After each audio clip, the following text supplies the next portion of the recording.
నమస్కారం డాక్టర్ శ్రీ ఆచార్య కృష్ణస్వామి గారు. నమస్కారం. సో కమింగ్ టు సబ్జెక్ట్, ఈ వీడియోలో ఏం చెప్తున్నారు?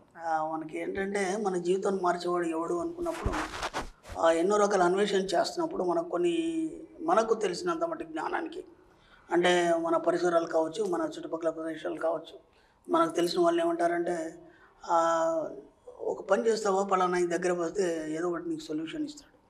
అంటే ఒక దేవుడు కావచ్చు, లేకపోతే ఒక మొక్కు కావచ్చు, లేదంటే ఇంకేమైనా కావచ్చు, ఎవరి దగ్గర పోతే మీకు ఏదైనా ఒక సొల్యూషన్ దొరుకుతుంది అనేది వాళ్ళ గతంలో ఏదో చేసి ఉండాలి, లేకపోతే ఎవరు తెలిసిన వాళ్ళ దగ్గరికి మీకు సజెషన్ చేయడం జరుగుతుంది. అది మన నిజంగా సక్సెస్ అవుతుందా లేదా, అది ఎంతవరకు సక్సెస్ అవుతుంది అంటే ఒక తాయితు కానీ, ఒక యంత్రం కానీ, ఒక దేవుడు కానీ, ఒక పూజ కానీ మీ జీవితాన్ని మార్చలేడు. ఎందుకు మార్చలేడంటే అది మీరు చేసే ప్రయత్నంలో ఒక ప్రాథమిక దశ మాత్రమే అవుతుంది తప్ప మీకు సంపూర్ణత్వం అనేది లేదు దాంట్లో. అర్థమైందా? కాబట్టి మీరేమనుకుంటున్నారంటే అక్కడికి వెళ్ళిన తర్వాత నా జీవితం మీద మారబోతుంది, అతను ఏదో సలహా ఇస్తాడు, ఏదో చేయబోతాడు అని ఒక ఆలోచన ద్వారా మీరు అక్కడికి వెళ్ళడం జరుగుతుంది. నా దగ్గరికి ఒక క్లయింట్ వచ్చాడు, మంచి ఎడ్యుకేటెడ్, వెల్ ఎడ్యుకేటెడ్. నేను ఈయన ఏం అవసరం వచ్చింది చూస్తే బాగానే ఉన్నాడు, మంచిగా ఇదిగా ఉన్నాడు, హైట్ పర్సనాలిటీ చూస్తే అసలు ఆయనకి ఏం సమస్య అన్నట్టు లేదు, ఆయనకి హెల్తీగా ఉన్నాడు. మళ్ళీ సార్ చెప్పండి సార్ అన్నాను. కానీ ఆయన పెద్ద ఆయన, నాకంటే పెద్ద ఆయన, బుక్ తీసి ముందు పెట్టాడు నా టేబుల్ మీద. ఏం బుక్ సార్ ఇది అన్నాను. నేను తిరగని జ్యోతిషుడు లేదు, ఓకేనా, దానికి సంబంధించిన మొత్తం ఉన్న ఏదైతే డాటా ఉందో నా జ్యోతిషానికి సంబంధించి మొత్తం, ఇది హాస్టల్కి సంబంధించి, దీనికి సంబంధించి, ఈ జెమ్స్ స్టోన్కి సంబంధించి ఇదంతా ఫైల్ అండి అన్నాడు. అయితే ఏంటి మరి నాకెందుకు చూపిస్తున్నారన్నాను. అన్నీ అయిపోయినాయి, లాస్ట్ మీ దగ్గరకు వచ్చాను, మీరు ఏమైనా సొల్యూషన్ చెప్తారేమో. ఎందుకు ఇన్ని చేశారు కదా, మరి చేసినప్పుడు మీకు ఏదో ఒక ఫలితం కనిపించాలి కదా. లేదండి నేను మీరు వెల్ ఎడ్యుకేటెడ్ కదా, మరొక దగ్గర వెళ్ళారు, మీకు అక్కడ కానప్పుడు ఇంకా మళ్ళీ దాన్ని నమ్మకుండా సైలెంట్ ఉండొచ్చు కదా. అంటే ఎంతోమంది ప్రముఖులు ఉన్నారు కదండి, అలా ఆశ ఉంటుంది కదా మనిషికి అనేది, ఎక్కడ కాకపోతే ఇంకో దగ్గర, ఎక్కడ కాకపోతే ఇంకో దగ్గర ఏదో రకంగా ఒక సెటిల్మెంట్ వస్తుందనే ఆశతో నేను వెళ్ళాను. విసిగి వేశారు పని సార్, 10 సంవత్సరాల ఫైల్ ఇది అని చెప్పాడు ఆయన. మరి ఇప్పుడు ఏంటన్నాను అంటే మీరు ఏదైనా సొల్యూషన్ చెప్తారేమో, చెప్తే నాకు దారి ఏమైనా కనిపిస్తుందేమో. నేను జ్యోతిషం అవన్నీ చెప్పట్లేదు కదా, మరి ఇప్పుడు మళ్ళీ నేను అదే చెప్తే దానికి నాకు తేడా ఏం లేదు కదా. బాగుపడడానికి ఏమైనా మార్గం ఉందేమో చెప్పండి, లేదంటే ఏం లేదని చెప్పండి, నేను వెళ్ళిపోతాను అన్నాడు. సార్ రెండే చెప్తాను అన్నాను. ఓకేనా, మీరు బాగుపడాలని ఖచ్చితంగా డిసైడ్ అయినాను. ముందు దీన్ని కాల్ చేయండి అని చెప్పేసి, ఫైల్ని కాల్ చేయండి, సీరియస్గా చెప్పాను. అదేంటి సార్, ముందు కాల్ చేయండి. ఎందుకంటే ఇప్పుడు ఎలా ఉంటుంది సార్ అంటే పనికిరాని దాన్ని మనం ముందు ఎమ్మటే త్యజించాలి దాన్ని, ఓకేనా. అది మన ముందు ఉందనుకో, మాటికి మళ్ళీ అటువైపు మనసు వెళ్తుంది. అందుకే మన సబ్జెక్టులు ఏం చేస్తామంటే నెగిటివ్స్ ఏవైతున్నాయో వాటన్నిటి కాల్చి పడేస్తాం. ఎంటర్నల్గా మనం ఇంత చెప్పుకున్నాం, మనం ఎలా బంద్ చేయాలి, ఏం చేయాలి అవన్నీ. ఇదంతా నెగిటివే కదా. ఎవడు నీ జీవితాన్ని పాజిటివ్ చెప్తాడు, నీకు ఇలా ఉంది అలా ఉంది, శాంతులు పూజలు చేసుకొని చెప్తారు తప్ప ఎక్కడ కూడా నీ ఈ బ్రైట్ ఫ్యూచర్ ఉంది, ఇక్కడ నువ్వు బాగుంటావని చెప్పు. నేను ఇది ఎందుకు నేను ఎక్స్ప్లెనేషన్ ఇస్తున్నానంటే, ఒక వ్యక్తి మా గురుగారి దగ్గరకు వచ్చారు, మంచి పండితుడు, మంచి జ్యోతిష్యుడు. ఓకే, నేను అప్పుడు కొత్తగా నేర్చుకుంటున్నాను, గురుగారి దగ్గర శిక్షణ పొందుతున్నాను.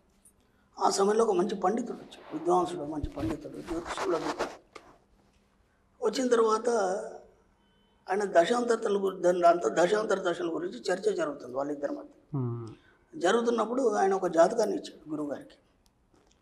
ఇచ్చేసి ఈ జాతకం ఈ పరిస్థితుల్లో ఈ కుజుడు ఇన్ని రోజులు ఇక్కడ ఉండాలి సార్, ఇక్కడ ఉన్నప్పుడు ఆయన జీవితంలో ఒక గొప్ప మార్పు రావాలి, దాంతోపాటు ఏంటంటే ఉన్న అప్పులన్నీ తీరిపోవాలి.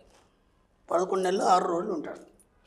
ఓకే, అలా ఉన్నప్పుడు ఏమైందంటే ఖచ్చితంగా మొత్తం అప్పులన్నీ తీరిపోవాలి. కానీ ఇంకొక నెల మాత్రమే ఉంది, ఆయన అదే అప్పులు కూరుకుపోయాడు. ఎందుకు పడలేకపోతున్నాడు, దానికి సంబంధించిన రెమెడీస్ ఏమైనా ఉంటే కూడా నేను చేయించాను. ఓకేనా, ఆయన మామూలు కాదు, మంచి పండితుడు, నేనే చెప్తున్నాను కదా, గొప్ప జ్యోతిషుడు, మంచి సీనియర్, మంచి బాగా అనుభవం ఉన్నవాడు. ఇది ఎందుకు ఇక్కడ మిస్టేక్ జరిగింది అని గురుగారితో చర్చ చేయడం జరిగింది. నేను ఆశ్చర్యపోయాను, అంతా ఇలా కూడా ఉంటుందా అనేది నాకు తెలియదు అప్పుడు. ఆయన అన్నాడు, ఒక పని చేయరా, దాన్ని ఇలా క్యాల్కులేషన్ చేయి, అంతా అయిపోయింది. ఒక గంట సేపు ఆయన క్యాల్కులేషన్ చేశాడు, గురుగారు చెప్తున్నారు. అంతా అయిపోయిన తర్వాత అక్కడ గురువులో కుజుడు ఏదో ఉంది, ఏమొచ్చిందిరా అన్నాడు ఆయన. చూసి అక్కడ గురువు కుజువులు రెండు లేరు, రెండు మాయమైపోయినాయి. అర్థమైంది? గురువు లేడు కుజువులు లేడు, రెండు మాయమైపోయినాయి. అదేంటి గురువుగారు అసలు కనిపించట్లేదు ఇక్కడ అన్నాడు. ఇక్కడ ఏం జరుగుతుందంటే మీకు గ్రహచక్రంలో కుండల్లో కనిపించే గ్రహాలు ఏవైతే ఏ స్థానాలు ఉన్నాయో అవి కాకుండా దాన్ని మారుస్తూ నక్షత్ర చక్రం అని ఒకటి ఉంటుంది. ఆ నక్షత్ర చక్రంలోకి వెళ్ళిన తర్వాత ఏమైపోతాయంటే అసలు గ్రహాలు మాయమై ఏవైతే లోపల దాక్కున్నాయో అవి బయటకు వస్తాయి. ఇప్పుడు వాడి జీవితంలో అక్కడ గురువు కుజుడు లేనే లేడు, వాడి జీవితంలో ఎలా బాగుపడతాడు, ఎలా అప్పులు తీరిపోతాయి? అర్థమైందా? కాబట్టి ఆ లైఫ్ అలాగే ఉంది. ఆశ్చర్యపోయినాడు. అసలు నాకు ఇప్పటివరకు తెలియదండి ఇది అన్నాడు ఆయన. ఇది ఒక సిస్టమ్ రా, నీకు చెప్పాను, ఇప్పుడు అర్థమైంది కదా, కనిపించేది ఒకటి ఉంటుంది, అక్కడ ఉంది ఇంకోటి. కాబట్టి మనం ఏమనుకుంటామంటే ఈ గ్రహాలు ఇక్కడ ఉన్నాయి కాబట్టి వీడికి బాగా జరగాలని మనం అనుకుంటాం. అంటే నేను ఇంతకుముందు కూడా చెప్పాను, జ్యోతిషం అనేది కూడా ఒక సముద్రం. అంత లోతు తెలిసిన వాళ్ళు ఈ రోజుల్లో లేరు చాలామంది. ఎవరో ఎక్కడో లేదా ఒక ఇద్దరు ముగ్గురు. అలాంటిది అది నీ జీవితాన్ని మారుస్తుందా అంటే మార్చడానికి లేదు. ఎందుకంటే అది కొంతవరకు అని చెప్పబడింది. అర్థమైందా? నేను గతంలో కూడా ఎన్నోసార్లు దీని మీద ఎక్స్ప్రెషన్ ఇచ్చాను. కాబట్టి దాన్ని పట్టుకుని నీ జీవితాన్ని అనవసరంగా సమయం వృధా, టైము, డబ్బు ఇవన్నీ వృధా చేసుకోకుండా మనకింత ఎక్సలెంట్ సబ్జెక్ట్ ఉంది కదా. ఇక్కడ మన సబ్జెక్ట్లో ఏ జ్యోతిషాలు వర్తించవు, ఏ వాస్తు వర్తించదు, ఏ యంత్రం వర్తించదు, ఏ తాయితో వర్తించదు కదా. ఇవన్నీ ఏముండవు కదా. అయినప్పుడు కేవలం నీకు నువ్వే రాజుగా నీకేం కావాలో నువ్వు సృష్టించుకోవడం అనేది నీ యొక్క మనసు యొక్క ఆలోచనలు బట్టి ఉంటుంది కదా. కాబట్టి దాన్ని సృష్టించుకుంటే అయిపోతుంది కదా. ఆయన దిమ్మ తిరిగిపోయింది ఆయనకి. నేను ఒకటే మాట అన్నాను, ముందు దీన్ని కాల్చేయండి. మీరు నమ్మండి, నేను చెప్పినట్టు వింటున్నారు కాబట్టి నేను ఇది ఒకటే సలహా ఇస్తాను, ముందు ఈ ఫైల్ని కాల్చేయండి. మళ్ళీ జీవితంలో ఎవరి దగ్గరికి వెళ్ళకండి, నాలాంటి వాడి దగ్గరికి కూడా రాకండి.